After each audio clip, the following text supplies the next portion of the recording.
안녕하십니까? 늦은 비의 성경을 강구하는 하늘숲 새벽 묵상 시간에 오신 여러분들을 환영합니다. 오늘 말씀은 초기 교회가 당한 박해입니다. 먼저 교훈의 말씀을 보겠습니다. 초기 교회에 박해가 닥쳤을 때 많은 이들이 결국에는 신앙을 이유로 죽음을 맞이했다. 신약 성경의 이러한 기록들은 마지막 때 사건의 전조로 기록된 것이다.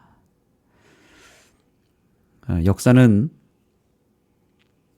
반복되는데 특별히 성경에 기록된 모든 역사가 결국에는 마지막 때에 우리들에게 거울이 되고 그것이 본보기가 되며 마지막 때에 일어날 일들을 미리 성경을 통해서 보여주는 분명한 목적이 있다는 것을 우리는 알고 있습니다. 안타깝게도 마지막 때가 되면 초기 교회가 신앙의 이유로 박해를 당하고 죽음을 맞이했듯이 또 신약 성경에 기록된 여러 예언의 말씀들이 마지막 때에 일어난다는 것을 우리는 알아야 합니다.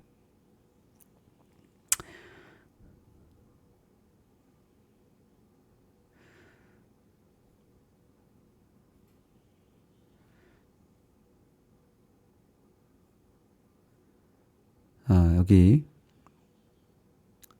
초기 교회에서 박해를 받은 여러 이야기들이 있습니다. 사도행전에 보면 베드로가 결국에는 잡혀서 감옥에 갇히는 장면이 나오죠. 근데 이러한 예수님의 제자들의 박해를 당하고 순교를 당했던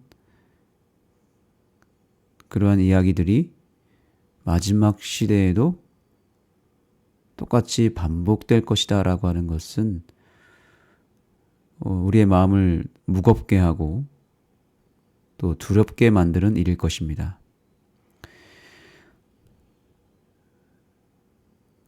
실제로 예수님의 제자들은 정말 무시무시한 고통과 위협을 당했고 결국에는 순교하였습니다.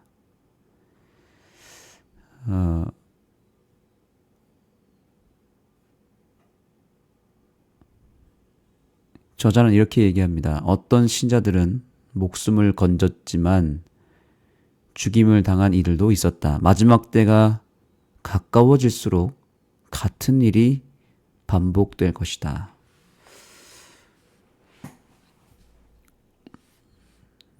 이제 우리의 신앙도 위협을 당하고 결국에는 우리의 목숨까지도 잃어버릴 수 있는 그런 엄청난 위험과 또 압제가 우리를 기다리고 있다는 것을 예언하고 있습니다. 지금은 이러한 이야기를 해도 전혀 우리에게 와닿지 않는 것은 아직 이런 일들이 우리 주변 환경에서는 잘 일어나지 않기 때문에 그런 것이죠. 그러나 가까운 북한이나 이슬람권에서는 이런 일들이 비일비재하게 일어나고 있습니다. 그런데 그것뿐만이 아니고 이제는 예언상 봤을 때 예수님을 믿고 특별히 마지막 때에 하나님의 예배일인 안식일을 지키는 신자들을 분명히 박해하고 또 괴롭힐 것이다 라고 하는 것은 이미 예언된 내용인 것입니다. 하나님의 말씀을 끝까지 순종하고 예수님을 믿는 자들에게 용이 분노하여 돌아갔다고 얘기하고 있죠. 그래서 우리는 이 마지막 박해의 때를 기다리고 또 준비해야 되는 그런 상황에 있습니다. 지금이 바로 그러한 시기입니다. 은혜의 시기가 지금 시대인데 우리가 언제 이러한 일을 당할지 모르기 때문에 우리는 이제 정말 준비하고 이를 위해서 기도해야 합니다. 베드로가 감옥에 갇혔을 때에 놀랍게도 베드로는 거기서 편안하게 있었습니다. 너무나 유명한 이야기죠. 사도행전 12장에 그 배경을 잠깐 설명해 보겠습니다. 그리스도인에 대한 사형이 선고되었고 있었다. 야고보는 참수당했고 다음 차례는 베드로가 될 것이었다. 이 이야기에서 가장 주목할 만한 측면은 아마도 인생 최악의 밤이 되어야 할 그 밤에 베드로는 천사가 그를 쳐서 깨워야 할 정도로 편히 자고 있었다는 사실이다.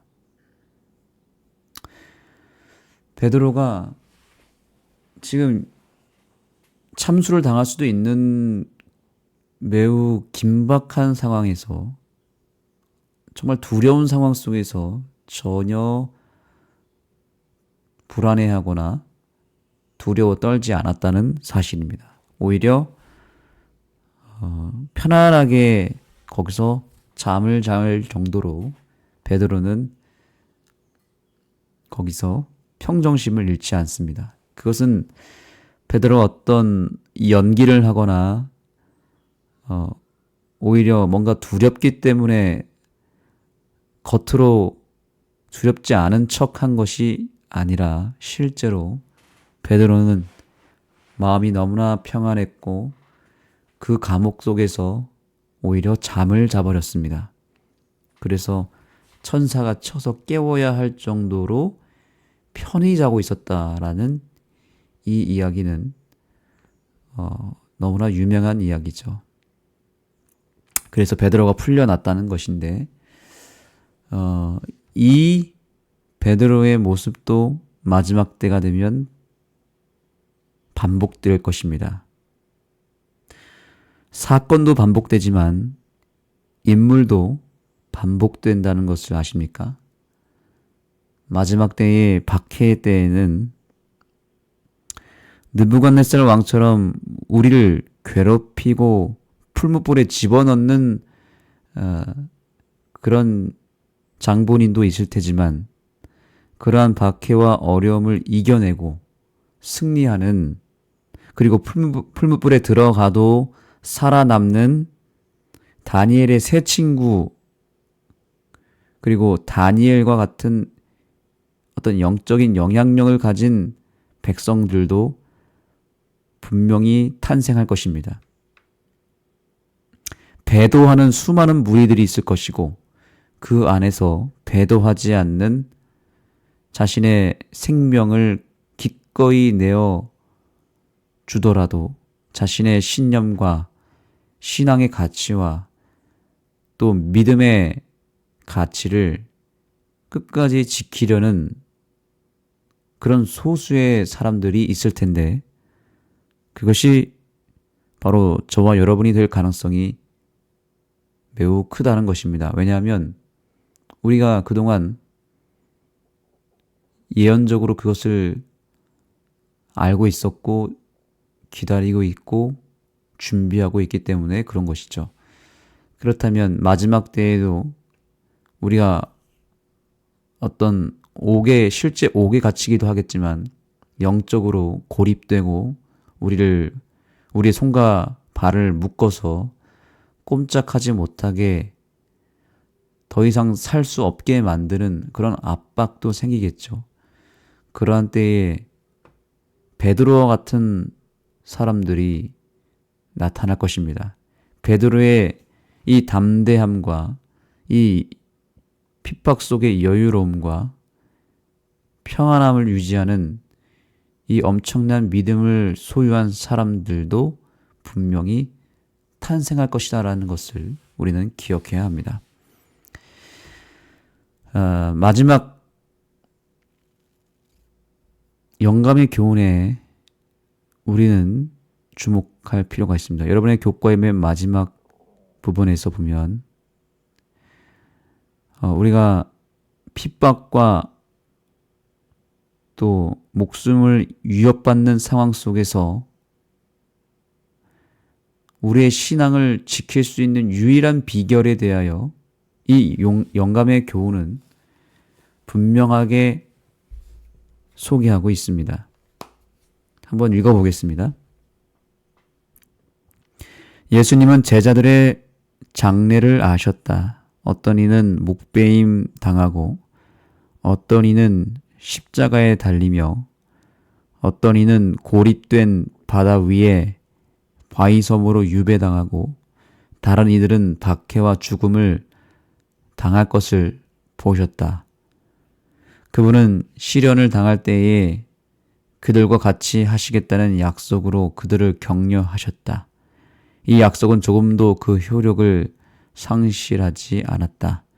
주께서는 당신을 위하여 감옥에 갇히거나 외로운 섬에 추방당한 충성스러운 종을 모두 알고 계신다.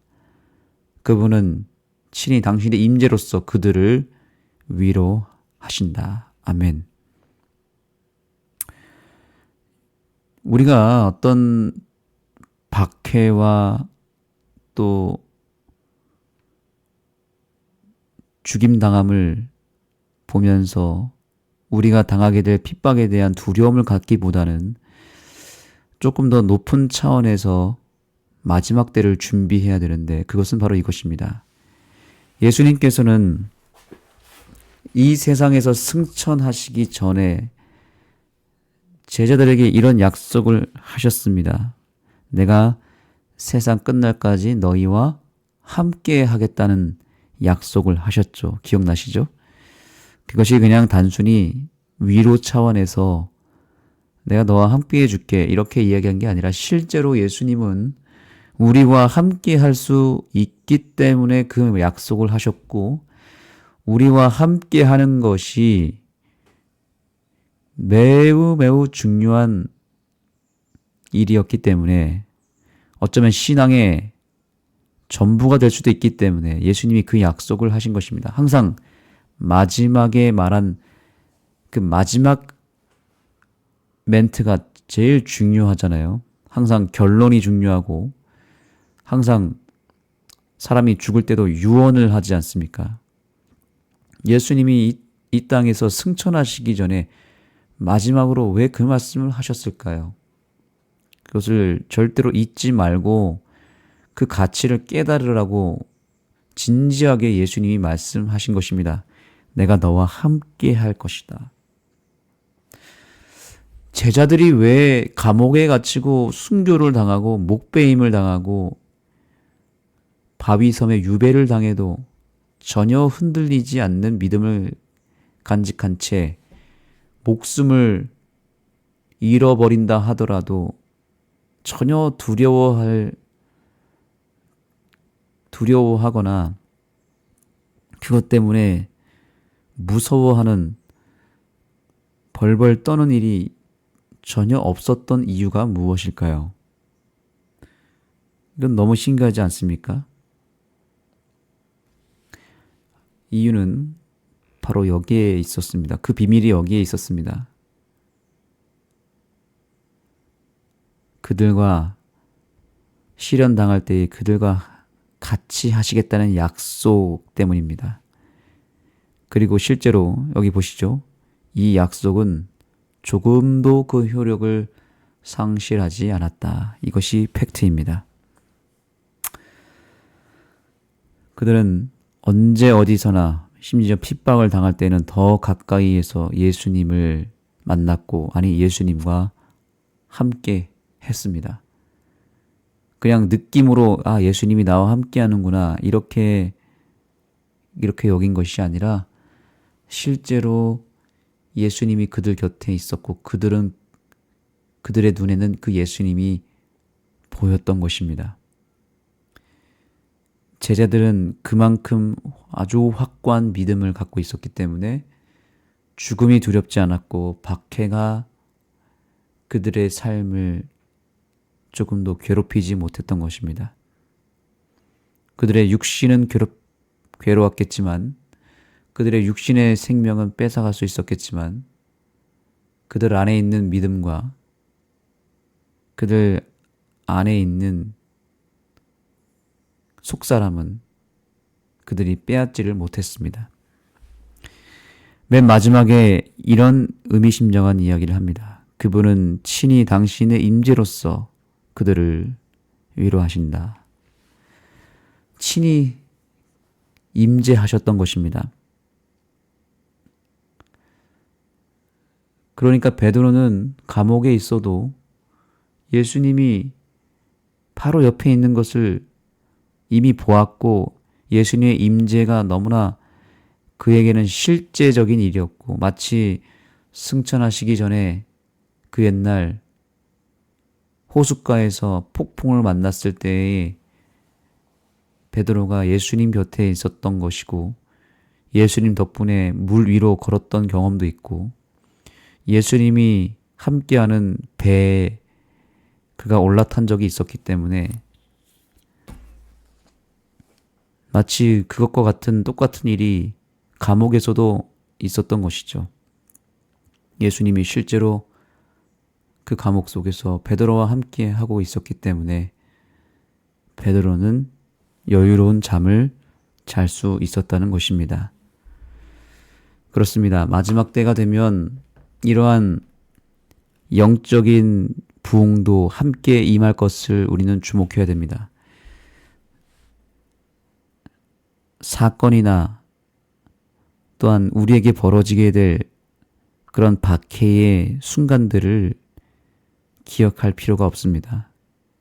그것 때문에 우리의 신앙이 무너지거나 그것 때문에 우리가 믿음을 포기해야 된다면 그러면 우리는 신앙을 잘못해온 것이죠. 우리는 그러한 때에도 살아남아야 되는데 악으로 깡으로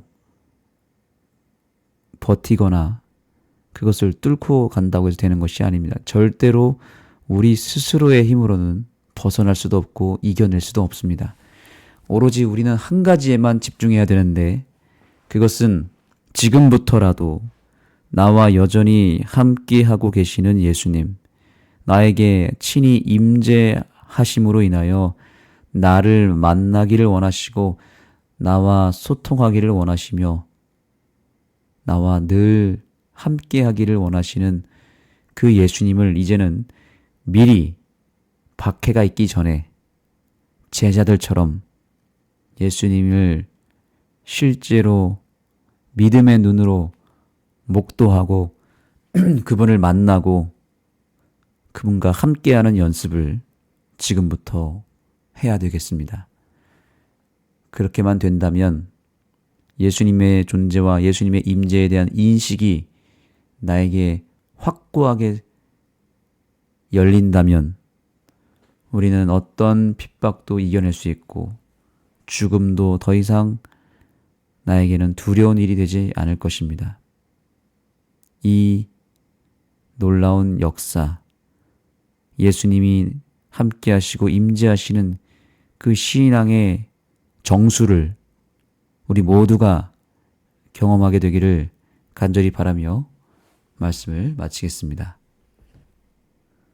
하나님, 오늘 또 하나의 진리를 알게 해주셨고 우리가 앞으로 당해야 될 세상의 무서운 일들을 보여주시며 우리에게 그럼에도 불구하고 내가 베드로와 함께했던 것처럼 요한에게 함께했던 것처럼 동일한 은혜로 너희와 함께하겠다라고 하는 약속을 주셨사오니 그 약속을 실제로 믿고 주님과 함께 동행하는 삶을 살게 하여 주옵소서.